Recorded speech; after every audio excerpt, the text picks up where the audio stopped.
ആകാശവാണി.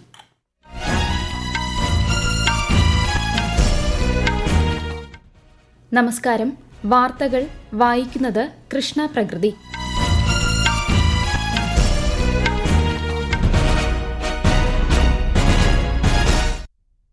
പ്രധാന വാർത്തകൾ. ഇന്ത്യയുടെ വികസന യാത്രയിൽ വിദ്യാർത്ഥികളുടെ പങ്കാളിത്തം ശക്തമാക്കാൻ ലക്ഷ്യമിട്ടുള്ള വികസിത് ഭാരത് ബിൽഡത്തോൺ 2025 ഇന്ന് തുടക്കം. ബീഹാർ നിയമസഭാ തിരഞ്ഞെടുപ്പിന്റെ രണ്ടാംഘട്ട വിജ്ഞാപനം ഇന്ന് പുറപ്പെടുവിക്കും. സീറ്റ് നിർണയവുമായി ബന്ധപ്പെട്ട് പ്രധാനമന്ത്രിയുടെ നേതൃത്വത്തിൽ ബിജെപി കേന്ദ്ര തിരഞ്ഞെടുപ്പ് കമ്മിറ്റി യോഗം ന്യൂഡൽഹിയിൽ ചേർന്നു. കേന്ദ്ര ആഭ്യന്തരമന്ത്രി അമിത്ഷാ ഇന്ന് രാജസ്ഥാനിൽ പുതിയ ക്രിമിനൽ നിയമങ്ങൾ നടപ്പാക്കിയതിന്റെ 1ാം വാർഷികത്തോടനുബന്ധിച്ചുള്ള പരിപാടി ഉദ്ഘാടനം ചെയ്യും.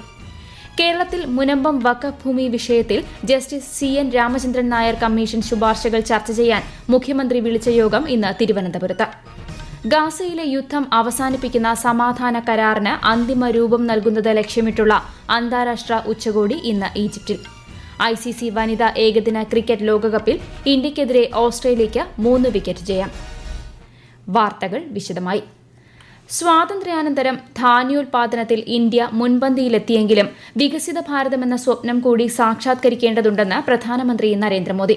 സ്വാശ്രയത്വം കൈവരിക്കുന്നതിനും കർഷകർ ഉൾപ്പെടെ എല്ലാവരുടെയും കൂട്ടായ പരിശ്രമം വേണം. ലോകത്തിന്റെ വാതിലുകൾ ഇന്ത്യയ്ക്കായി തുറന്നിരിക്കുകയാണെന്നും പ്രധാനമന്ത്രി പറഞ്ഞു. आपने आजादी के बाद भारत को अन्न उत्पादन में आत्मनिर्भर बनाया. अब विकसित भारत बनाने में आपकी बहुत बड़ी भूमिका है.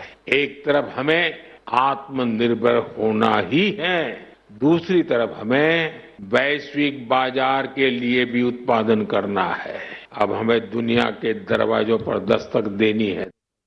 ഇന്ത്യയുടെ വികസന യാത്രയിൽ വിദ്യാർത്ഥികളുടെ പങ്കാളിത്തം ശക്തമാക്കാൻ ലക്ഷ്യമിട്ടുള്ള വികസിത് ഭാരത് ബിൽഡത്തോൺ 2025 ഇന്ന് തുടക്കമാകും. 6 മുതൽ 12 വരെ ക്ലാസുകളിലെ വിദ്യാർത്ഥികളെ ഉൾപ്പെടുത്തി ഇന്ന് രാജ്യവ്യാപകമായി എല്ലാ സ്കൂളുകളിലും തത്സമയ ബിൽഡത്തോൺ നടക്കും. സ്കൂളുകൾക്ക് ഈ മാസം 14 മുതൽ 31 വരെ എൻട്രികൾ സമർപ്പിക്കാം. ബീഹാർ നിയമസഭാ തിരഞ്ഞെടുപ്പിന്റെ രണ്ടാംഘട്ട തിരഞ്ഞെടുപ്പിനുള്ള വിജ്ഞാപനം ഇന്ന് പുറപ്പെടുവിക്കും. 20 ജില്ലകളിലെ 122 നിയമസഭാ മണ്ഡലങ്ങളിലെ നാമനിർദ്ദേശ പത്രിക സമർപ്പണത്തിന് ഇതോടെ തുടക്കമാകും.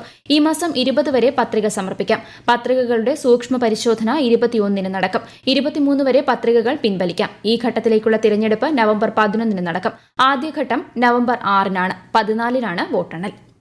ബിജെപി കേന്ദ്ര തിരഞ്ഞെടുപ്പ് കമ്മിറ്റി യോഗം ഇന്നലെ ന്യൂഡൽഹിയിൽ ചേർന്നു. പ്രധാനമന്ത്രിയും മുതിർന്ന ബിജെപി നേതാവുമായ നരേന്ദ്രമോദി, കേന്ദ്രമന്ത്രിമാരായ അമിത്ഷാ, രാജ്നാഥ് സിംഗ്, JP നഡ്ഡ, മറ്റ് മുതിർന്ന നേതാക്കൾ തുടങ്ങിയവർ പങ്കെടുത്തു. ബീഹാർ നിയമസഭാ തിരഞ്ഞെടുപ്പിൽ സ്ഥാനാർത്ഥികളുടെ അന്തിമ പട്ടിക തയ്യാറാക്കുന്നതുമായി ബന്ധപ്പെട്ടായിരുന്നു യോഗം.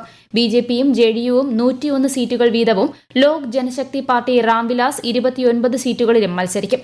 രാഷ്ട്രീയ ലോക് മോർച്ചയ്ക്കും ഹിന്ദുസ്ഥാനി അവാം മോർച്ചയ്ക്കും 6 സീറ്റുകൾ വീതവും അനുവദിച്ചിട്ടുണ്ട്.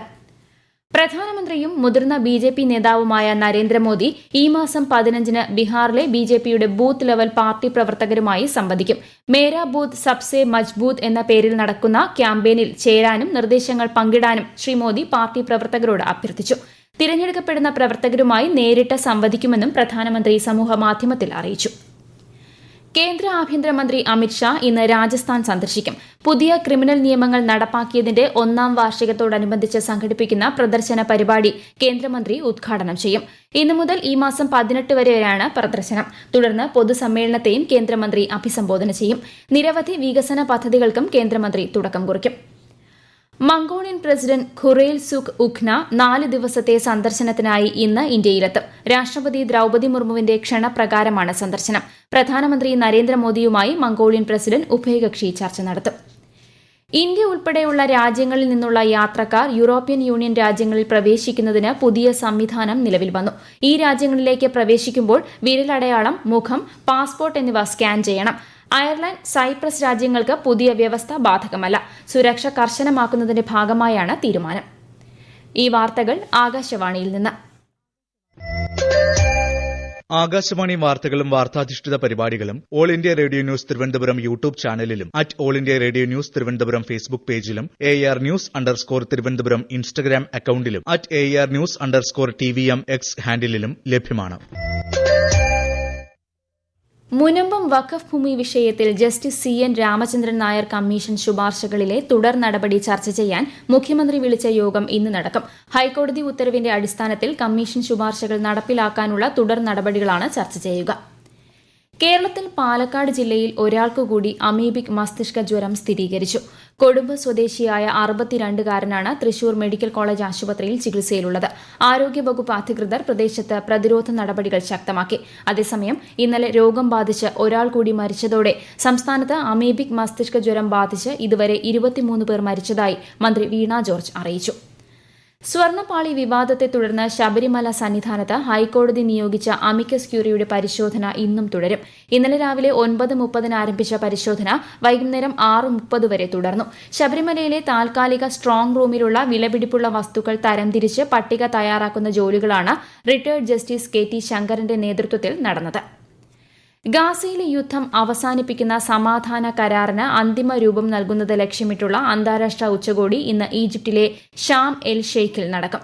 ഈജിപ്ഷ്യൻ പ്രസിഡന്റ് അബ്ദുൽ ഫത്താഹ് അൽ സിസിയും US പ്രസിഡന്റ് ഡൊണാൾഡ് ട്രംപും സംയുക്തമായി യോഗത്തിന് നേതൃത്വം നൽകും. വിശദാംശങ്ങളിലേക്ക്. UN secretary general Antonio Guterres ഉൾപ്പെടെ 20-ലധികം രാജ്യങ്ങളിൽ നിന്നുള്ള നേതാക്കൾ ഉച്ചകോടിയിൽ പങ്കെടുക്കുമെന്നാണ് പ്രതീക്ഷിക്കുന്നത്.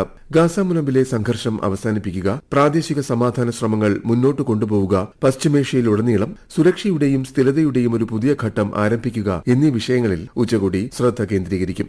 കേന്ദ്ര സഹമന്ത്രി കീർത്തിവർദ്ധൻ സിംഗ് ഗാസ സമാധാന ഉച്ചകോടിയിൽ ഇന്ത്യയെ പ്രതിനിധീകരിക്കും. ഇസ്രയേൽ ഹമാസ് സമാധാന പദ്ധതിയുടെ ആദ്യഘട്ട കരാറിനെ പ്രധാനമന്ത്രി നരേന്ദ്രമോദി നേരത്തെ സ്വാഗതം ചെയ്തിരുന്നു. ഇസ്രായേൽ, ഹമാസ്, പലസ്തീൻ പ്രതിനിധികൾ ഈ പരിപാടിയിൽ പങ്കെടുക്കുന്നില്ല. News desk, Akashvani.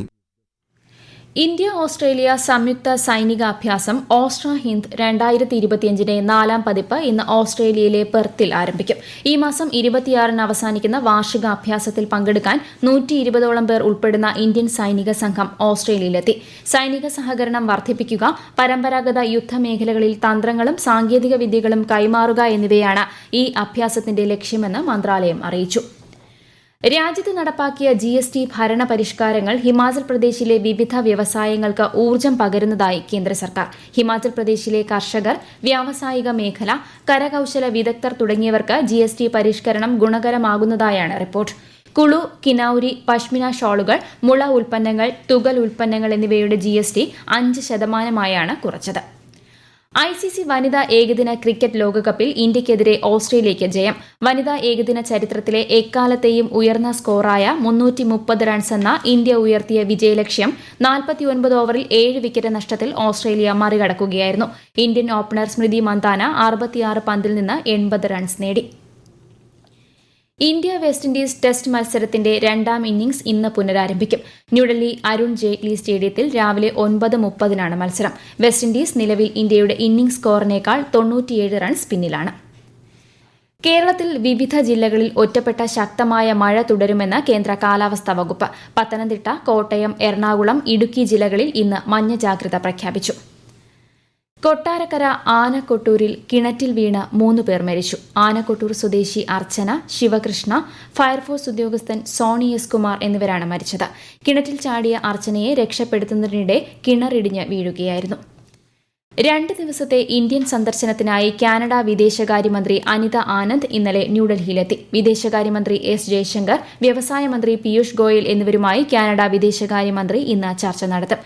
India Canada ബന്ധത്തിന് ശക്തി പകരാൻ സന്ദർശനം സഹായകമാകുമെന്ന് വിദേശകാര്യ മന്ത്രാലയ വക്താവ് രൺധീർ ജയ്സ്വാൾ പറഞ്ഞു. ഇന്ത്യൻ സാമ്പത്തിക വ്യവസ്ഥ ലോകരാജ്യങ്ങൾക്കിടയിൽ ആദരവ് നേടുന്നതായി പ്രസാർ ഭാരതി ചെയർമാൻ ഡോക്ടർ നവനീത് കുമാർ സെഹ്ഗാൾ ഗോവയിൽ പൊതുസേവന മേഖലയിലുള്ള ICAI അംഗങ്ങളുമായി സംസാരിക്കുകയായിരുന്നു അദ്ദേഹം. ഇന്ത്യൻ സമ്പദ് വ്യവസ്ഥ സമാനതകളില്ലാത്ത വളർച്ച കൈവരിക്കുന്നതായും അദ്ദേഹം പറഞ്ഞു. പ്രധാന വാർത്തകൾ വീണ്ടും. ഇന്ത്യയുടെ വികസന യാത്രയിൽ വിദ്യാർത്ഥികളുടെ പങ്കാളിത്തം ശക്തമാക്കാൻ ലക്ഷ്യമിട്ടുള്ള വികസിത് ഭാരത് ബിൽഡത്തോൺ 2025 ഇന്ന് തുടക്കം. ബീഹാർ നിയമസഭാ തെരഞ്ഞെടുപ്പിന്റെ 2ാം ഘട്ട വിജ്ഞാപനം ഇന്ന് പുറപ്പെടുവിക്കും. സീറ്റ് നിർണയവുമായി ബന്ധപ്പെട്ട് പ്രധാനമന്ത്രിയുടെ നേതൃത്വത്തിൽ BJP കേന്ദ്ര തിരഞ്ഞെടുപ്പ് കമ്മിറ്റി യോഗം ന്യൂഡൽഹിയിൽ ചേർന്നു. കേന്ദ്ര ആഭ്യന്തരമന്ത്രി അമിത്ഷാ ഇന്ന് രാജസ്ഥാനിൽ പുതിയ ക്രിമിനൽ നിയമങ്ങൾ നടപ്പാക്കിയതിന്റെ 1ാം വാർഷികത്തോടനുബന്ധിച്ചുള്ള പരിപാടി ഉദ്ഘാടനം ചെയ്യും. കേരളത്തിൽ മുനമ്പം വഖഫ് ഭൂമി വിഷയത്തിൽ justice CN Ramachandran Nair commission ശുപാർശകൾ ചർച്ച ചെയ്യാൻ മുഖ്യമന്ത്രി വിളിച്ച യോഗം ഇന്ന് തിരുവനന്തപുരത്ത്. ഗാസയിലെ യുദ്ധം അവസാനിപ്പിക്കുന്ന സമാധാന കരാറിന് അന്തിമ രൂപം നൽകുന്നത് ലക്ഷ്യമിട്ടുള്ള അന്താരാഷ്ട്ര ഉച്ചകോടി ഇന്ന് ഈജിപ്തിൽ. ICC വനിതാ ഏകദിന ക്രിക്കറ്റ് ലോകകപ്പിൽ ഇന്ത്യയ്ക്കെതിരെ ഓസ്ട്രേലിയയ്ക്ക് 3 വിക്കറ്റ് ജയം.